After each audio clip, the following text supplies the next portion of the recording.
Hello, my name is Natalie, and I'm a 38-year-old woman. These past few months have been an incredibly challenging period as I found myself having to relearn and reassess many aspects of my life. Much of the difficulty stems from my relationship with my husband, Willie, but thankfully, a compassionate individual stepped in and helped me through some of the darkest moments. Let me introduce you to the people involved in my journey. First, there's my sister, Lori. She's 5 years younger than me and stunningly beautiful. Growing up, we often clashed. Lori was the popular one, the star of her social circles, while I was the classic nerd. She would tease me often, and it always felt as if there was a hint of jealousy driving her actions. Our mother tried to bridge the gap between us, but her efforts yielded little progress.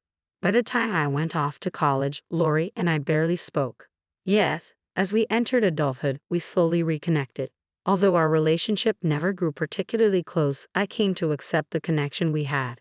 Then there's Willie, my ex-husband. We met at work, hit it off quickly, and after 4 years of dating, decided to get married. Together, we bought our first home. Since I was the higher earner, the mortgage and house deed were under my name. A couple of years into our marriage, Willie brought up the idea of starting a family. He approached it gently, hoping I'd be open to it. "Honey, I've been thinking," he began. "We've been together for a while now, and maybe it's time to consider having a family of our own." I sighed, knowing this conversation would come eventually. "Willie, you know my reservations," I replied. He nodded. "I understand, but think about it. We're stable, and it could be wonderful to have little versions of us running around." "Yes, but raising children is a massive commitment and responsibility," I said, feeling the weight of the decision. Willie smiled. "And who's more hardworking and responsible than us?" Eventually, despite my hesitation, I gave in to Willie's request and we welcomed our son, followed by a daughter 4 years later. At first, Willie was a supportive partner, but before long, the balance in our relationship shifted dramatically. The responsibilities of home and childcare began to fall solely on my shoulders.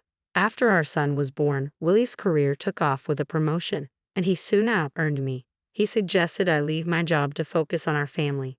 Reluctantly, I agreed, settling into the role of a full-time parent. To keep myself connected to the outside world, I started hosting dinner parties that often included my mother, Lori, and my mother-in-law, Amanda, especially when she was visiting.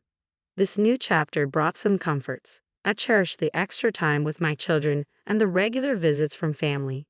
Even though my relationship with Willie seemed stable, a difficult birthing experience with our second child left me deeply scared, affecting our dynamic.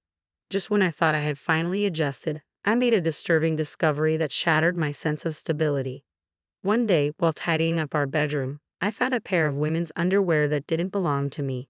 My heart sank with a mix of shock and sadness. Was I no longer enough for Willie?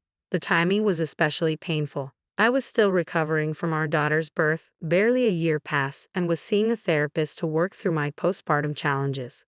As I was beginning to make slow progress, the suspicion of infidelity felt like a devastating setback.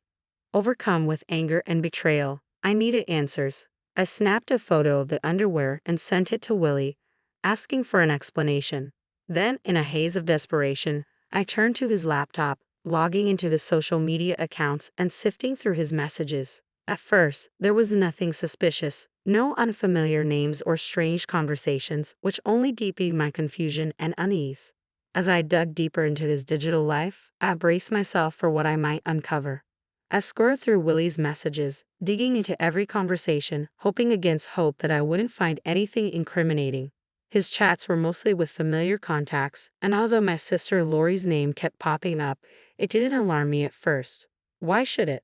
I'd never thought twice about my husband and sister exchanging messages, but a nagging feeling told me to look closer, and what I discovered left me reeling. Their messages were filled with intimate photos, affectionate videos, and declarations of love. They even discussed plans for Willie to leave me. My stomach twisted as I read on, trying to process the betrayal from my own sister. We'd had our ups and downs over the years, but I never imagined she would hurt me like this. Feeling sick and betrayed, I tried calling Willie, but he didn't answer. So I called Lori instead. "Hey, what's up?" she answered casually. "But what's up me, Lori?" I said, my voice trembling with anger. "How could you?" She sounded confused. "I don't know what you mean." "Well, I found a pair of your underwear in my bedroom." Have you been sleeping with Willie? My voice cracked as I spoke the words. Her response was chillingly nonchalant. Yeah, for a while now. Why? I asked, barely able to breathe. You're my sister. Didn't that make you think twice? She had an absurd excuse ready. Look, I thought I was helping you out. I was keeping Willie busy so you could focus on the kids. I couldn't believe what I was hearing. Are you serious? That's the dumbest thing I've ever heard. You're tearing our family apart. I just want what's best for Willie. If I'm the best for him, then so be it, she said, her words hitting me like a slap in the face. You're disgusting, I spat before hanging up, unable to fathom her audacity. Alone and devastated, I lay in bed, tears streaming down my face as I tried to process the magnitude of the betrayal from the two people I trusted most. Later that night, my youngest daughter woke up crying. I held her, moving through our routines mechanically, my mind numb with grief. I kept my distress hidden from the children. They didn't need to carry the weight of adult problems. I picked up my older child from school, made dinner, and answered their innocent questions about their dad's absence with a fabricated story about him working late. As night wore on, my anger shifted to worry. It was nearing 10 p.m., and there was still no sign of Willie. I called him repeatedly, but he didn't pick up. Desperate, I dialed Lori, but she too was unreachable. Exhausted and overwhelmed, I eventually fell asleep, clinging to the hope that this was all just a nightmare. Morning brought a harsh reality. Willie's absence was undeniable, and a quick look around the bedroom confirmed my worst fears. Most of his belongings were gone. He'd left in the night without a word, without any attempt at closure. Stunned and heartbroken, I knew I had to push through my pain. My children needed me, and I was determined to protect them from the fallout of this betrayal. I got the kids ready, dropped my eldest off at school, and took my youngest to my mother's house. The moment I walked in, my mom sensed something was wrong. My attempt to hold it together was failing, and as the morning dragged on, the thought of raising two children alone began to crush me. Finally, my mom couldn't take the silence anymore. Okay, I've had enough of this. What's going on? She asked, her voice firm. Gathering my courage, I started from the beginning. I found out Willie's been cheating on me. Her face contorted in shock. What? How do you know? I took a deep breath, the words heavy. I found another woman's underwear in our bedroom. As I shared more, emotions I'd kept bottled up started pouring out, marking the beginning of a new, uncertain chapter. When I confronted Willie about it, he didn't respond. He just left. I said. Left? What do you mean? She asked, bewildered. I woke up this morning and all his things were gone. He took everything in the night without a word. The disbelief was still raw. Oh, my poor girl, my mom said, her voice filled with sorrow. It gets worse, I hesitated, bracing myself to share the full extent of the betrayal. I snooped through his things and found out. It's Lori. My mom gasped, shock evident on her face. Your sister? Yes, I whispered, the bitterness of the words making me feel sick. I called her, and she was so casual about it. She said they were in love and thought she was better for him. My mom's face hardened, and she shook her head in disbelief. What has Lori done? I can't believe this. She put a hand on my shoulder. I don't know how you're going to get through this, but I'll be here to help, okay?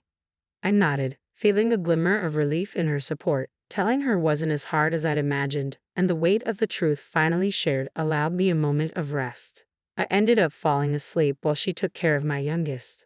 When I woke, I heard my baby crying and my mom's raised voice in the next room. I rushed out to find her angrily ending a phone call. She turned to me, looking apologetic. I'm sorry for the noise, she said, not elaborating, but I knew she'd been giving Lori a piece of her mind. Over the next few days, Mom stayed with us. She even asked me to block Lori on her behalf, choosing to shut out the one who had hurt us so deeply. Having my mother's support gave me strength to face the aftermath. One particularly lonely day, friends reached out, concerned by rumors of a quick wedding between Willie and Lori. News had already spread that they'd gotten married just a day after Willie had left. Humiliating as it was to admit what had happened, their responses were comforting. My friends chose to cut ties with both of them, standing by me in solidarity. When I told my mom, I could feel her fury. Normally the calmest person I knew, her anger underscored the gravity of Lori's betrayal. But her support was unwavering, not only emotionally but financially as well. She went above and beyond, helping me line up job interviews to regain my independence. Day-to-day life with the kids was challenging but manageable. The hardest part was hiding my sorrow when they asked about their dad. Each time, I put on a brave face, determined not to let his actions define our lives. About a week after Willie's departure, I received a letter from him. But by then, my heart had hardened. I didn't want his apologies or excuses, especially not after the silence that followed his disappearance. In a moment of anger, I burned the letter, a final gesture of closure. Sometimes, in quieter moments, I wondered what he might have said. Part of me regretted not reading it, wondering if there could have been any explanation that would make sense of the wreckage he'd left behind. But the decision was made, and I resolved to let the past go. I had to move forward, focusing on rebuilding a life for my children and myself amidst the turmoil. I often reminded myself that nothing Willie could have written in that letter would change how I felt or undo the damage he'd caused. The next day, hoping to lift our spirits, my mom and I took the kids to the fair. Surrounded by the lively atmosphere, we allowed ourselves to relax and laugh, finding a much-needed escape from the recent turmoil. Later that evening, as we unwound with a glass of wine, I mentioned the letter. "Something came in the mail last night," I began. "Oh, what was it?" she asked, her curiosity piqued. "A letter from Willie."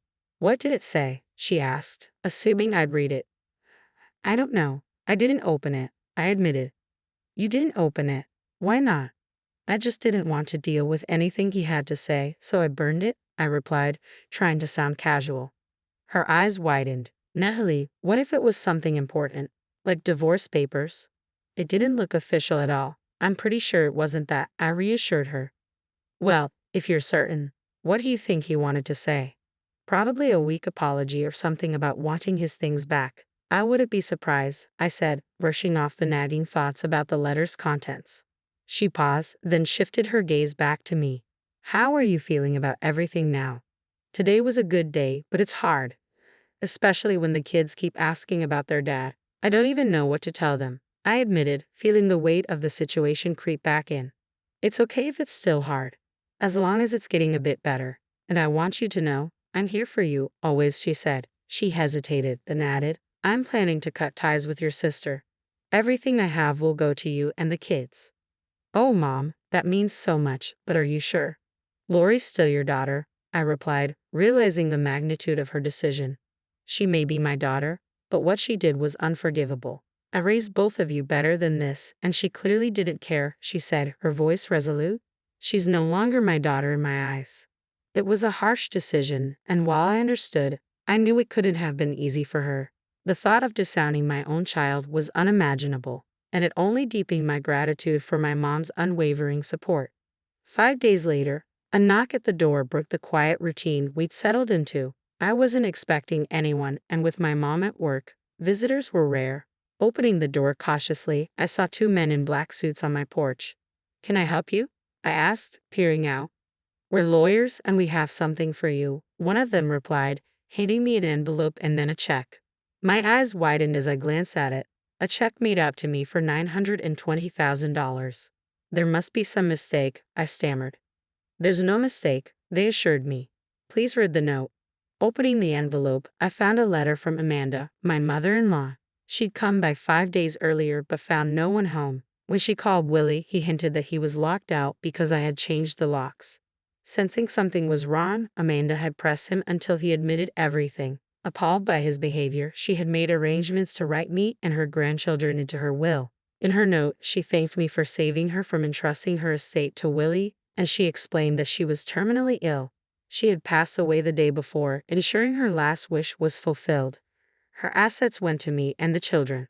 Tears streamed down my face as I read her words. Amanda's unexpected kindness and unwavering support, even in her final days, was both heartwarming and bittersweet. Her integrity and strength were traits I had admired, and even though Willie resented them, they had been a comfort to me. Not long after Amanda's passing, Willie reached out over the phone. I expected an attempt at reconciliation, but I chose to listen. "What's this all about?" he demanded. "You'll need to be more specific," I replied calmly. "Why weren't you at the house when I asked?" "I sent you a letter with instructions for my mom's visit," he said. "Oh, that was in the letter? I never read it." "I burned it," I admitted. "You burned it. You've ruined everything," he accused. "Mom was supposed to help with her estate, but you've taken everything for yourself." That's hypocritical, Willie. You left us, and now you only care because of the money. Your mother made her decision to protect us. Please don't contact me or the children again, I responded, ending the call firmly.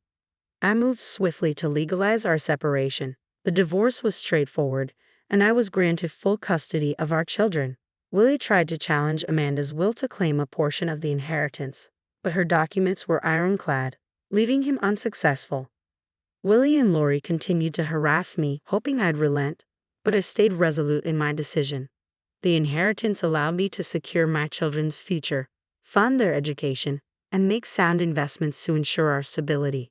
It also gave my mom the chance to retire comfortably. I returned to work, and although it was a challenging adjustment for the kids, we found our new rhythm. In time, when they're mature enough, I'll share the full story with my children. Though the memories still carry some pain, I'm optimistic about the future. There's a sense of promise in the road ahead, and I'm confident that brighter days are on their way.